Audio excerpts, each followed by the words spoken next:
আলামিন যতটুকু আলোচনা করেছি আল্লাহ পাক রব্বুল আলামিন যেন আমাকে সবার আগে বানার তৌফিক দান করেন। সবাই আমার জন্য দোয়া করবেন আল্লাহ পাক রব্বুল আলামিন যেন আমাকে দ্বীনের একজন সহি খাদিম হিসেবে কবুল করেন।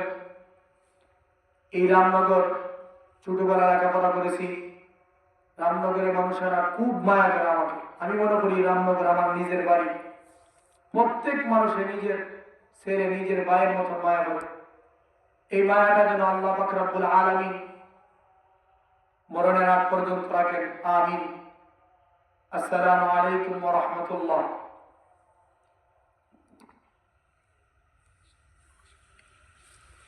ওয়াজ মানুষ না